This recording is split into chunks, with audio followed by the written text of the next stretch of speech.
The birth of an empire. How Britain rose from the ruins of the Hundred Years' War to become a world power. Welcome to Deep Perspectives. I am your historical navigator, Lawrence Stardust. In previous episodes, we discussed the thousand-year path to German unification, talked about the brutal Hundred Years' War between England and France, and explored the power games behind Europe's 6 major languages. Today, we turn our gaze back to an empire that once never saw the sun set, Britain. Our story begins in 1453. That year, the Hundred Years' War between England and France finally came to an end. England lost almost all of its continental territories and retreated to the marginal island of Britain. At that time, looking at a map of Europe, no one would have imagined that this insignificant little island of northern barbarians would, 300 or 400 years later, rise to become the largest global empire in human history. From the ruins of the Hundred Years' War to its position as a world power on the eve of the Second World War, Britain's journey was both long and breathtaking. This is not just the story of a nation's rise. It is a quartet of institutional innovation, naval supremacy, industrial revolution, and global expansion. Today, we will follow this 400-year path to hegemony and unpack step by step how Britain broke through. Chapter 1. The Tudor Dynasty, the first power struggle between crown and parliament. After the Hundred Years' War, England lay in ruins. The treasury was empty, the nobility's power had swollen, and the crown was weak. Then, in 1485, Henry Tudor, a distant relative of the House of Lancaster, defeated Richard III at the Battle of Bosworth and ascended the throne, beginning the Tudor dynasty. This was a turning point in English history. Henry VII, on the one hand, united the Red Rose of Lancaster and the White Rose of York through marriage, and on the other hand, used an iron fist to suppress the nobility and fill the treasury. He established an efficient royal administrative system, and centralized absolute monarchy gradually took shape. With his son, Henry VIII, things became even more dramatic. A religious revolution triggered by a divorce. Henry VIII's queen, Catherine of Aragon, could not bear him a male heir. He wanted a divorce so he could remarry, but the Pope refused. At that time, the Pope was under the control of Holy Roman Emperor Charles V, who happened to be Catherine's nephew. Henry's divorce petition was stuck. Henry's response shocked all of Europe. Between 1529 and 1536, through a series of acts, he cut the English Church's ties with Rome, declared himself the supreme head of the Church of England, confiscated about 2 million acres of monastery lands, and sold them cheaply to the rising bourgeoisie, and established an independent Church of England, Anglican. He did not change the basic doctrines of Catholicism, but the principle that the Church must obey the king marked England's complete break from the Roman religious system. After Henry VIII died, his young son Edward VI, under a regency, furthered Protestant reforms. But Edward died young, and Henry's eldest daughter, Mary I, ascended the throne. A devout Catholic, she brutally suppressed Protestants, burning over 300 people at the stake, earning the name Bloody Mary. The Elizabethan era, the golden years of the Virgin Queen. Mary I was succeeded by her half-sister, Elizabeth I. Her reign lasted nearly half a century, 1558 to 1603, later called the Golden Age of English history. Elizabeth was neither a fanatical Protestant nor a fanatical Catholic. She chose a middle path. In 1559, she re-established the Act of Supremacy, reshaping the Church of England's unique position in doctrine, ritual, and organization, retaining core Protestant ideas while keeping some Catholic ceremonies, thus uniting as many factions as possible. In foreign policy, she skillfully maneuvered between the two great powers of France and Spain, keeping England from being drawn into devastating wars. When King Philip II of Spain sent the Invincible Armada to invade England, the English navy met it head-on in the English Channel. The victory in the naval battle of 1588 not only defeated the Catholic threat, but also greatly strengthened English national pride. Elizabeth I never married, creating the myth of the Virgin Queen and reinforcing the fusion of monarch and nation with her statement, "I have married England." It was during her reign that a host of cultural giants appeared: Shakespeare, Spencer, Bacon. English literature and drama flourished, and London became one of Europe's cultural centers. But Elizabeth had no children. When she died in 1603, the Tudor dynasty ended, and the Stuart family from Scotland came to rule England, binding the Scottish crown with the English throne. Chapter 2. The Stuart Dynasty, the final showdown between crown and parliament. The Stuarts and the Tudors were not only related, the connection was one of blood. Both descended from King Edward III of England. 1312 to 1377. They were, indeed, distant cousins. The connection was cemented by a key political marriage. In 1503, Henry VII, the founder of the Tudor dynasty, married his eldest daughter, Margaret Tudor, to King James IV of Scotland. The strategic intention was clear: to preserve Tudor blood in case of a succession crisis in England. When Elizabeth I died childless in 1603, Margaret Tudor's bloodline came into play. According to the rules of succession, James VI of Scotland, a Protestant with Tudor blood, was the first in line for the English throne. He was Margaret Tudor's great-great-grandson. He thus became James I of England. This transfer marked the end of the Tudor dynasty and the beginning of Stuart rule in England. James I believed that a king's power came directly from God and that Parliament had no right to interfere in royal affairs. He detested the English Puritans, Protestants who wanted to purify the church further, and ordered a translation of the Bible into English to unify faith. The King James Bible, Authorized Version, became a milestone in English religious history, but his political stubbornness brought him into sharp conflict with Parliament. He dissolved Parliament, levied taxes without its consent, and executed the Gunpowder Plot conspirators, which only stirred more Catholic resentment.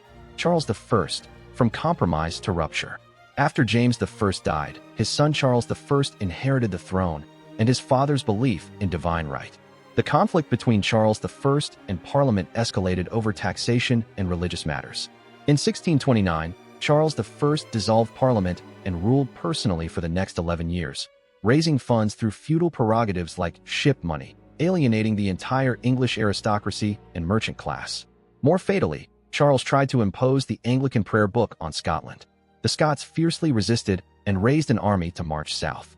Unable to pay for the war, Charles was forced to recall Parliament in 1640.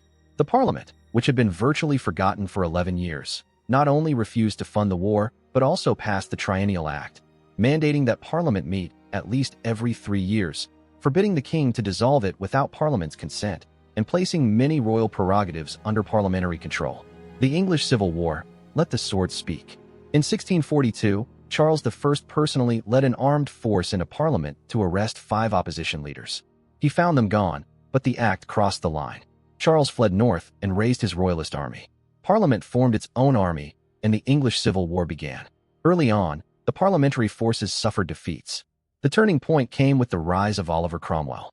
He formed the Ironsides and the New Model Army, famed for its religious discipline and organizational excellence. In 1645, at the Battle of Naseby, the New Model Army destroyed the main royalist army. Charles fled, but was soon captured. After fruitless negotiations, a special parliamentary court tried Charles I for treason in January 1649. He was found guilty as a tyrant, traitor, murderer, and public enemy, and sentenced to death. For the first time in history, a king was executed by his own subjects under legal process, an event that shocked all of Europe, the Commonwealth, and the Protectorate. After Charles's execution, England was declared a Commonwealth. The House of Lords was abolished, and the monarchy was ended. Cromwell conquered Ireland and Scotland, uniting the British Isles for the first time under a single government. But the ideal of the Commonwealth could not withstand the Iron Hand. In 1653, Cromwell dissolved Parliament and made himself Lord Protector, establishing a military dictatorship. His rule relied on the army and enforced puritanical policies, banning horse racing, theater, even Christmas celebrations, stirring widespread discontent.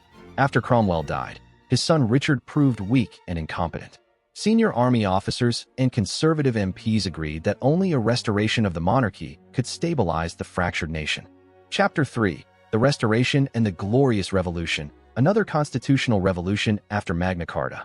In 1660, Charles' son Charles II was welcomed back to London, restoring the Stuart dynasty. He reinstated the Church of England and the bishops, and the House of Lords was re-established.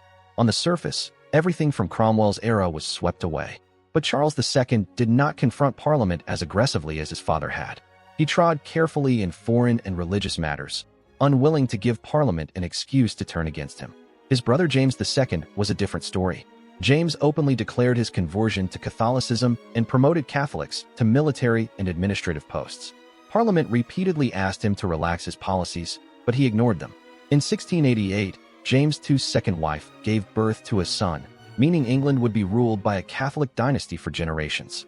The Whigs in Parliament, joined by some Tories, secretly invited James II's son-in-law, William III of Orange, the Dutch stadtholder, to come to England.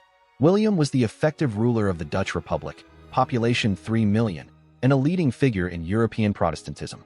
He landed in England with an army. James II found it impossible to resist and fled to France in December 1688. In February 1689, William and Mary, James II's eldest daughter, a Protestant, were crowned jointly, an event known as the Glorious Revolution, a regime change accomplished with almost no bloodshed. As the price for their coronation, Parliament presented them with a new contract of accession, the famous Bill of Rights. It stipulated that the king could not suspend laws, levy taxes, or maintain a standing army in peacetime without Parliament's consent. Parliamentary elections must be free, and members' speeches in Parliament could not be prosecuted. More importantly, it established the principle that the king is under the law. Royal power was no longer absolute and divinely ordained, but limited by law and Parliament. The Bill of Rights marked the formal establishment of constitutional monarchy in England. The form of government evolved from absolute monarchy to a mixed aristocratic constitution of king, House of Lords, House of Commons. The absolute dynasty was cut short, replaced by a new political order of parliamentary supremacy. The Glorious Revolution is regarded as the English way of revolution. No beheading, no mass slaughter, just a change of contract. England had finally set out on a path towards civilized governance. In 1690, John Locke published his second treatise of government, summarizing the legitimate basis of the Glorious Revolution in philosophical language. Government exists to protect the people's lives, liberty, and property. If it violates that purpose, the people have the right to overthrow it. From then on, England became synonymous with liberty in both thought and institutions. In 1701, Parliament passed the Act of Settlement, which specified that the English crown could only be inherited by Protestants, and established that judges chosen by Parliament would serve independent of the king's pleasure, further curbing royal power. In contrast to the all-powerful Chinese emperor of the same era, with his 3 palaces and 6 courts, and the French Bourbon monarchs who built the extravagance of Versailles, England was becoming a new beacon for the world. Chapter 4. The Birth of Britain, the Marriage of England and Scotland. After the Glorious Revolution, England and Protestant-dominated Scotland were politically aligned, but they still had separate legal systems, currencies, and trade policies. Scotland attempted to build its own colonial empire, the Darien scheme in the Isthmus of Panama, but it was crushed by Spanish attacks, tropical disease, and lack of supplies. Scotland lost between a quarter and half of its total money supply, and its finances were near collapse. Scotland's nobles realized that the only way to fill the Darien hole was to unite with England and gain access to English trade privileges. After lengthy negotiations, both parliaments passed the Acts of Union in 170607. On May 1, 1707, the Kingdom of England and the Kingdom of Scotland formally merged into the Kingdom of Great Britain. Scotland kept its own legal system and Presbyterian church, but gave up its independent parliament and foreign policy.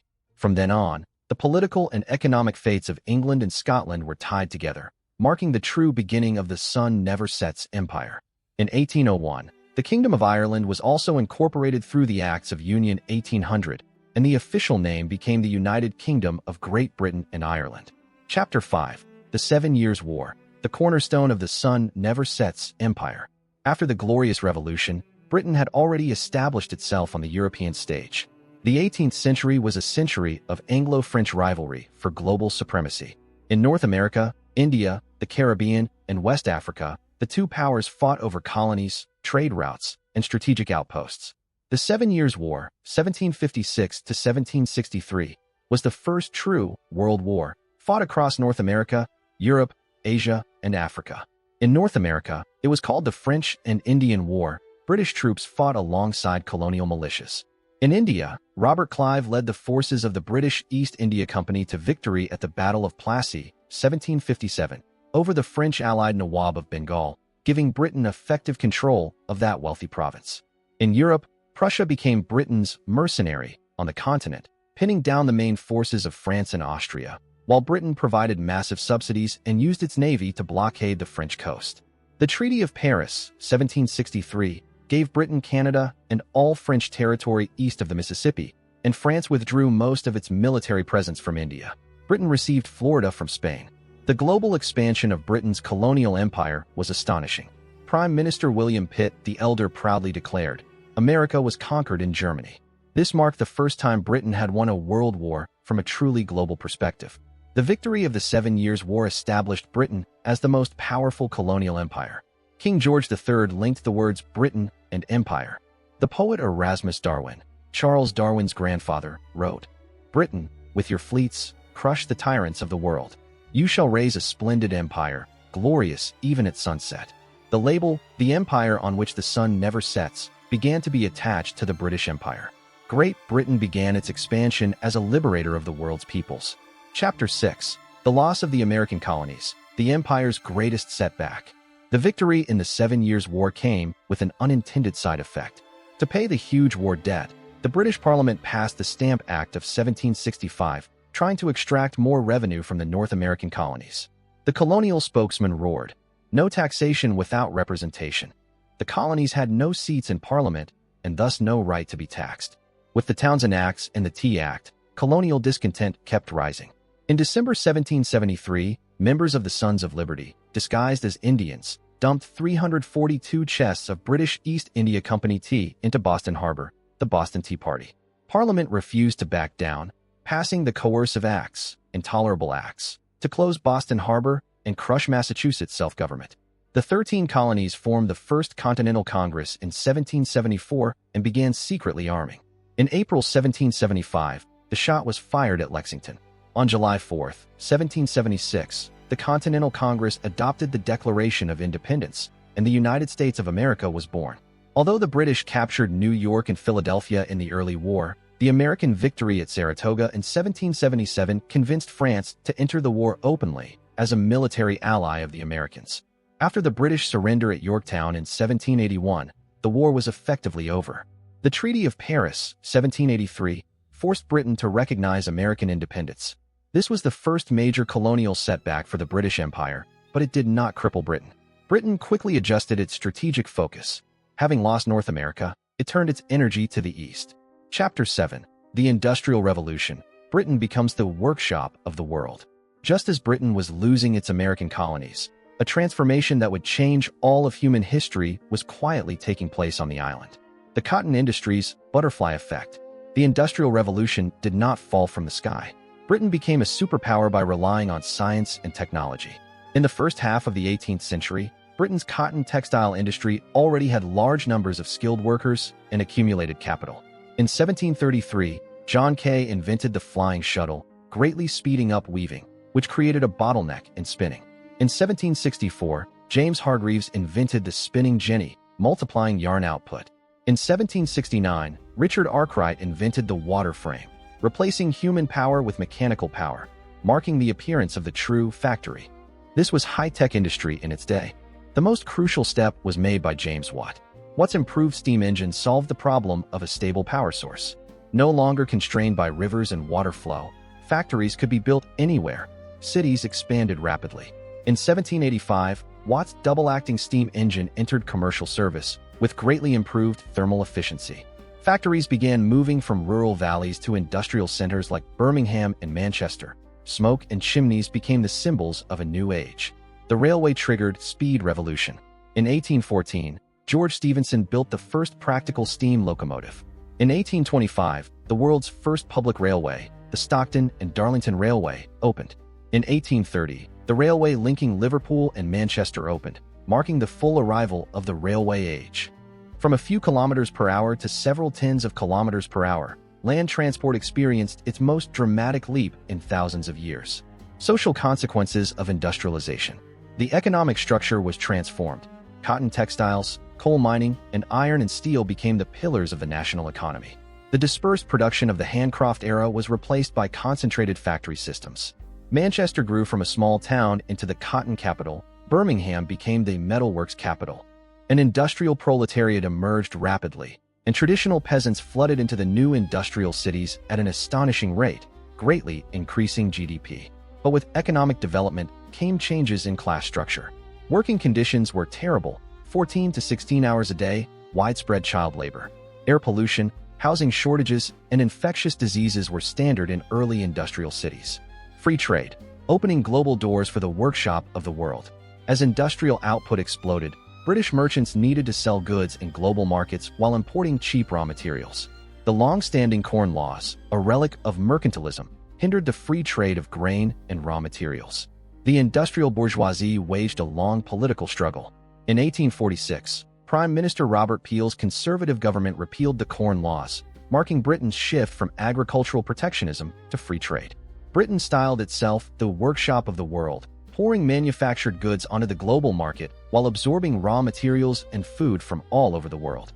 From the 1850s to the 1870s, Britain's industrial output accounted for over 30% of world industrial output, the first true workshop of the world in human history. Chapter 8: The Victorian Era, Parliamentary Reform and the Expansion of Democracy. In 1837, 18-year-old Queen Victoria ascended the throne, beginning a reign that would last 64 years, 1837 to 1901. Her era, the Victorian era, was the pinnacle of British global dominance and a time of intense social change. Queen Victoria herself was not an autocratic monarch. She respected constitutional traditions and rarely interfered directly in parliamentary decisions. Her personal evolution, from a young queen actively involved in politics to a mature monarch who reigned but did not rule, perfectly matched the constitutional tradition of the king under the law. During her reign, Britain's political democratization accelerated markedly. The Reform Act of 1832, breaking the rotten boroughs. Before 1832, the House of Commons was stuffed with rotten boroughs, tiny, long-abandoned villages that still returned 2 MPs, while fast-growing industrial cities like Manchester and Birmingham had no representation at all. The Commons was tightly controlled by aristocratic oligarchs. The middle classes and city dwellers had no political voice. Under pressure from popular movements, Whig Prime Minister Earl Grey finally pushed the Reform Act through Parliament in 1832. It redistributed parliamentary seats, shifting representation from rotten boroughs to new industrial towns, and extended the franchise to the urban middle class, adding about 200,000 new voters. The Reform Act of 1867, the working class enters the political stage. Workers were deeply disappointed by the 1832 reform. They had not been included. Radicals launched mass rallies. Conservative Prime Minister Benjamin Disraeli, seeking political advantage, introduced a new reform bill, bringing urban workers, skilled workers with a minimum property qualification, into the electorate. The number of voters rose from about 1 million to 2 million, doubling. The Reform Act of 1884, towards male universal suffrage. Gladstone's Liberal government further reformed in 1884-85, lowering the franchise for rural adult males to the same level as in towns, essentially achieving universal male suffrage. Women and a tiny minority, like vagrants, were still excluded. The 3 Reform Acts gradually moved Britain from aristocratic oligarchy towards modern democracy. The development of responsible government. Over centuries of evolution, the cabinet emerged from the majority party in the Commons, and the Prime Minister was the leader of that party. If the cabinet lost a vote of confidence in the Commons, it either resigned or asked the monarch to dissolve Parliament and call a general election. This system of responsible government fully matured during the Victorian era, and the principle of supremacy of the House of Commons became deeply ingrained. The monarch became a figurehead who reigned but did not rule. Real power passed to Parliament, elected indirectly by the people. At the same time, civil service reform supplied the professional staff needed for the empire's daily operations.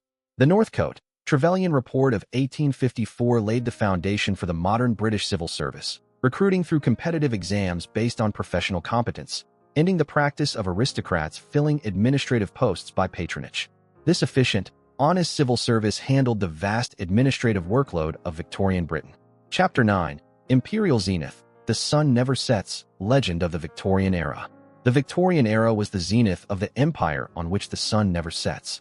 The empire covered about a quarter of the world's land area, almost twice the size of the Roman Empire at its peak.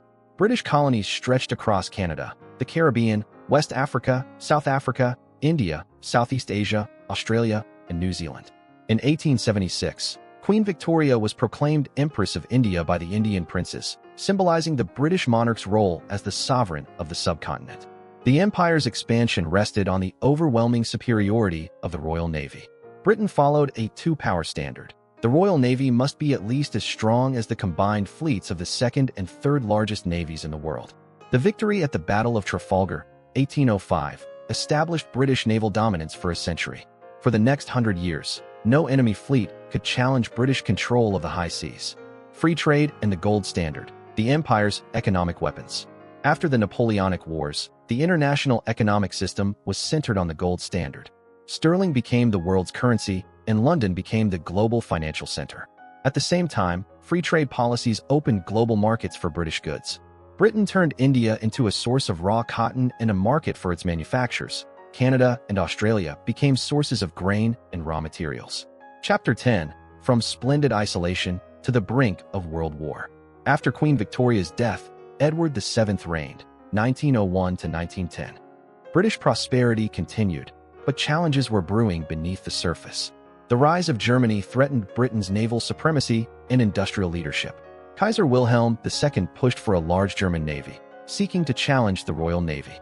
Britain was forced to abandon its splendid isolation policy, first allying with France, the Entente Cordiale of 1904, and then with Russia, the Anglo-Russian Convention of 1907, forming a loose diplomatic alliance to contain German expansion. The Parliament Act of 1911 further curtailed the power of the House of Lords. The Lords could no longer veto money bills passed by the Commons, and other bills could be delayed for only 2 years. Britain's political center of gravity had shifted decisively to the Commons. Final station. What did the British Empire leave behind? Looking back at this journey from the ruins of the 100 Years' War to the eve of the First World War, we see Britain achieve several astonishing comebacks over 400 years. Institutional innovation was Britain's most fundamental secret weapon. The Glorious Revolution institutionalized the principle of the king under the law and established the framework of constitutional monarchy. Responsible government, an independent judiciary, and civil service reform kept Britain politically stable while gradually releasing power to lower social strata. The three Reform Acts expanded the franchise step by step, moving Britain towards male universal suffrage by the end of the 19th century. This gradual reform avoided the violent revolutions common on the European continent, allowing British society to evolve steadily. The Royal Navy was the Empire's protective shield. From the defeat of the Armada to Trafalgar and the Dreadnought Revolution, the Royal Navy never suffered a decisive defeat at sea.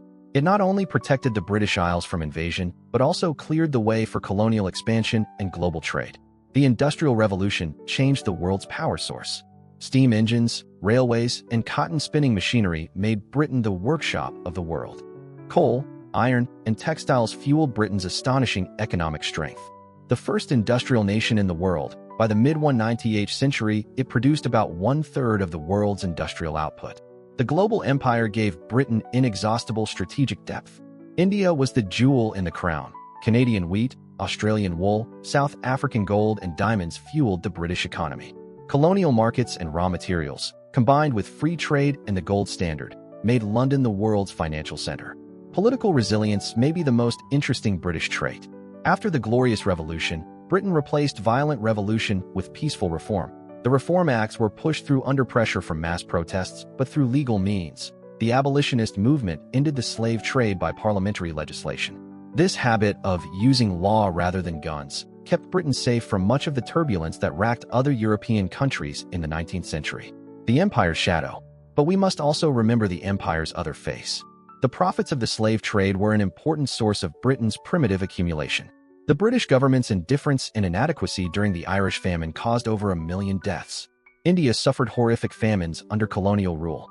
In Africa, Asia, and the Caribbean, colonial rule was accompanied by violence, exploitation, and cultural oppression. The legacy of the sun never sets empire is not only railways, the English language, and parliamentary institutions, but also unhealed colonial wounds. Lessons of the century-long empire. To return to the original question, how did Britain rise step by step from the ruins of the 100 Years' War to become a world power? The answer is, institutional innovation built a stable domestic order, naval supremacy secured space for overseas expansion, the Industrial Revolution provided an unprecedented economic engine, and the global empire supplied a constant flow of resources and markets. These 4 gears meshed together to push Britain to the top of the world. When the First World War broke out in 1914, the British believed they would win a short, sharp war. No one foresaw that this war would drain the empire's wealth, fracture its heart, and lay the groundwork for its final dissolution. But that is a later story. Thank you for joining me on this journey through Britain's rise. By learning from others, we see our own strengths and weaknesses. By learning from history, we understand the rise and fall of civilizations. If you are interested in this subject, In our next episode, we will continue with Britain in the First World War and the afterglow of empire. Please like, subscribe, and share. I am Lawrence Stardust. See you next time.